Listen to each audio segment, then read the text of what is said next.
Hello, welcome back to our channel your farm tech. मैं रागेंद्र आज आपको बताने वाला हूं कि आईवी फ्लूइड्स क्या होते हैं और आईवी फ्लूइड्स को कैसे यूज़ करते हैं।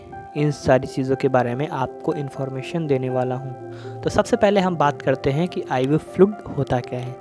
देखो, आईवी फ्लूइड क्या होता है। The full form of IV fluid is known as intravenous fluid.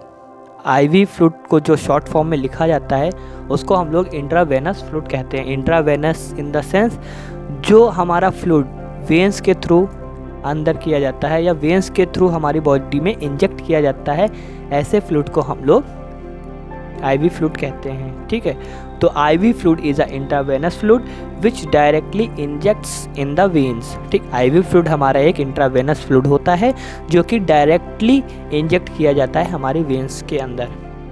ठीक है, अब हम लोग बात करेंगे कि इंट्रावेनस आखिर कितने टाइप्स के होते हैं और क्या क्या वर्क करते हैं, कैसे वर्क करते हैं, कब दिए जा सकते हैं, कब नहीं दिए जा सकते हैं, किस कंडीशन में दिए जा सकते हैं, किस कंडीशन में नहीं दिए जा सकते हैं। इन सारी चीज़ों के बारे में हम लोग शॉर्ट फॉर्म में देखेंगे। ठीक, तो सबसे पहले इसके हम टाइप्स देखेंगे। ये मेनली 5 प्रकार का होता है। पहला होता है एनएस जिसको हम लोग नॉर्मल सेलाइन कहते हैं। दूसरा होता है डीएनएस जिसको हम लोग डेक्सट्रोज नॉर्मल सेलाइन कहते हैं। तीसरा होता है आरएल जिसको हम लोग रिंगर्स लैक्टेट सॉल्यूशन भी बोलते हैं। चौथा जो होता है वो मैनिटॉल सॉल्यूशन होता है। पांचवा जो होता है उसको हम लोग डेक्सट्रोज 5%, डेक्सट्रोज 10%, डेक्सट्रोज 25% भी बोलते हैं। तो सबसे पहले आज हम लोग बात करेंगे कि एनएस क्या होता है। एनएस क्या होता है, कब दिया जाता है, कब नहीं दिया जाता, इन सारी चीज़ों के बारे में हम लोग डिटेल से देखेंगे कि एनएस क्या है। ठीक है, तो सबसे पहले हम लोग देखेंगे the full form of NS is known as normal saline. ठीक है, जो एनएस होता है उसको हम लोग नॉर्मल सेलाइन कहते हैं। ये मेनली नॉर्मल नमक ही होता है। 100 ml की बोतल में 9% नमक होता है। जो 100 ml की बोतल आती है एनएस की, उसमें मेनली 0.9% NaCl होता है, जो कि हमारा क्या होता है, सोडियम क्लोराइड होता है। अब देखेंगे कि जो नॉर्मल सेलाइन है उसको हम लोग किस कंडीशन में देते हैं, कब कब हम पेशेंट को दे सकते हैं, कब नहीं दे सकते हैं। तो सबसे पहली बात जो है कि इसको हम लोग देते हैं इंजेक्शन डाइल्यूशन में। मान लीजिए कोई इंजेक्शन क्या होते हैं वो बहुत ही थिक होते हैं, तो उसको डाइल्यूट करने के लिए देखते हैं। जैसे हम लोग पीसीएम का इंजेक्शन जब लगाते हैं तो पीसीएम का इंजेक्शन जो होता है वो बहुत ही थिक होता है, तो उस कंडीशन में हम लोग एनएस उसमें डिज़ोल्व करते हैं ताकि जो हमारा पीसीएम की थिकनेस है वो थोड़ी सी चली जाए। ठीक है, वो थोड़ा सा लाइट हो जाए जिससे हम लोग ईजिली आईएम यूज़ कर सकें। वो इंट्रामस्कुलर दिया जाता है तो उसको हम लोग ईजिली आईएम के थ्रू बॉडी में इंजेक्ट करा सके, इस वजह से उसको इसमें डाइल्यूट किया जाता है।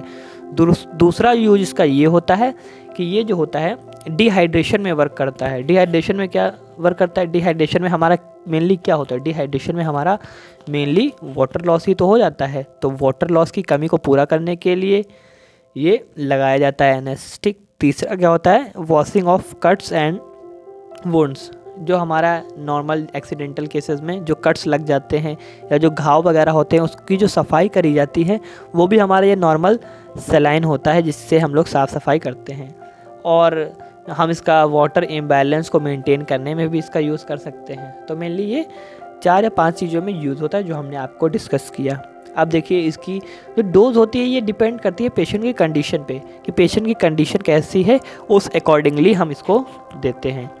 देखो, इसमें सबसे बड़ी बात क्या याद करने वाली है कि जो बीपी के पेशेंट होते हैं, जिनको हाइपरटेंशन होता है, हाइपरटेंशन इन द सेंस जिसका हाई ब्लड प्रेशर होता है, ब्लड प्रेशर की कंडीशन में हम एनएस को नहीं दे सकते। क्यों नहीं दे सकते, क्योंकि ब्लड की कंडीशन में जो हमारा सोडियम क्लोराइड है वो बढ़ा हुआ रहता है। अगर हम इसमें NaCl रहता है, अगर हम उसको और दे देंगे तो और बीपी रेज हो जाएगा, इसलिए हम लोग इसको ब्लड प्रेशर की कंडीशन में नहीं देते हैं। ये हमारा था पूरी एनएस से रिलेटेड बातचीत। ठीक है, अब हम दूसरा देखते हैं। दूसरा हम लोग देखते हैं डीएनएस क्या होता है। तो डीएनएस का जो फुल फॉर्म होता है वो डेक्सट्रोज नॉर्मल सेलाइन होता है। ठीक है, अब इसका कंपोजिशन देखते हैं। डेक्सट्रोज में मेनली क्या होता है, ये भी एनएस के तरीके ही होता है, बस डेक्सट्रोज जो होता है वो मिला दिया जाता है। डेक्सट्रोज हमारा क्या होता है, डेक्सट्रोज हमारी एक शुगर होती है जो 5 ग्राम मिला दी जाती है 500 ml बॉटल में। 500 ml की जो बॉटल आती है उसमें 0.9% NaCl होता है और 5 ग्राम जो है वो डेक्सट्रोज या शुगर होता है। ये इसका कंपोजिशन होता है DNS का। अब DNS को हम लोग कब कब यूज़ कर सकते हैं? DNS को हम लोग डिहाइड्रेशन में भी यूज़ कर सकते हैं, जो कि NS को भी कर सकते हैं। अब देखो उसमें ये, अब जैसे BP लो है तो उस कंडीशन में हम लोग DNS दे सकते हैं, क्योंकि BP लो है तो क्या है, हमारी बॉडी से सॉल्ट इंटेक कम है, तो सॉल्ट इंटेक को बढ़ाने के लिए हम लोग DNS का यूज़ कर सकते हैं। और क्या कर सकते हैं, एक्सीडेंटल कंडीशन में भी हमारा ब्लड लॉस हो जाता है, शुगर लॉस हो जाता है, तो इस कंडीशन में भी हम लोग DNS को दे सकते हैं। और इंसुलिन शॉक को भी ट्रीट किया जाता है। इसकी भी जो डोज होती है वो मेनली पेशेंट की कंडीशन पे डिपेंड करती है। पेशेंट जिस कंडीशन में होगा उस अकॉर्डिंगली इसको दिया जाता है। इसको मैक्सिमम जो दिया जा सकता है वो 24 आवर्स में 2500 to 3000 ml दिया जा सकता है। लेकिन इसमें भी एक चीज़ नोट करने वाली है, जो डायबिटीज़ के पेशेंट होते हैं उनको ये नहीं दिया जाता है। क्यों नहीं दिया जाता? क्योंकि जो डायबिटीज़ के पेशेंट होते हैं उसमें ऑलरेडी एक्सेस अमाउंट में शुगर प्रेजेंट होती है, क्योंकि DNS जो है उसमें डेक्सट्रोज प्रेजेंट होती है, 5 ग्राम डेक्सट्रोज होती है, तो शुगर ऑलरेडी बढ़ा हुआ है बॉडी में। अगर हम DNS दे देंगे तो और एक्सेस में शुगर बढ़ जाएगा, इस वजह से इसको हम लोग डायबिटीज़ पेशेंट को नहीं देते हैं। अब तीसरी हम लोग बात करते हैं रिंगर्स लैक्टेट सॉल्यूशन की। रिंगर्स लैक्टेट सॉल्यूशन मेनली क्या होता है, जिसको हम लोग RL बोलते हैं। ये एक मिक्सचर होता है किसका, इलेक्ट्रोलाइट का। क्या होता है, it is a mixture of electrolyte in which sodium chloride, potassium chloride and sodium lactate is present. ठीक है, ये क्या होता है, ये हमारा एक इलेक्ट्रोलाइट जो होता है उसका मिक्सचर होता है, जिसमें क्या क्या मिला हुआ होता है, जिसमें सोडियम क्लोराइड मिला होता है, पोटेशियम क्लोराइड मिला हुआ होता है एंड सोडियम लैक्टेट मिला हुआ होता है। ठीक है, ये है हमारा रिंगर्स लैक्टेट। अब देखो इसके हम लोग यूजेस देखते हैं कि इसको कब कब यूज़ करना चाहिए। तो सबसे पहली बात है सर्जरी। कोई भी पेशेंट आए जिसकी सर्जरी हुई हो तो उसके बाद हम उसको RL दे सकते हैं। बर्निंग कंडीशन में हम RL दे सकते हैं। इलेक्ट्रोलाइट इम्बैलेंस अगर हुआ है बॉडी में तो हम RL दे सकते हैं। डिहाइड्रेशन में भी हम लोग RL दे सकते हैं। अब इसमें ध्यान करने वाली बात क्या है, इसमें ध्यान करने वाली बात ये है कि ये डायबिटीज़ पेशेंट को दे सकते हैं, क्योंकि देखो जो DNS था उसमें डेक्सट्रोज प्रेजेंट था, इस वजह से हम लोग डायबिटिक पेशेंट में नहीं दे सकते थे।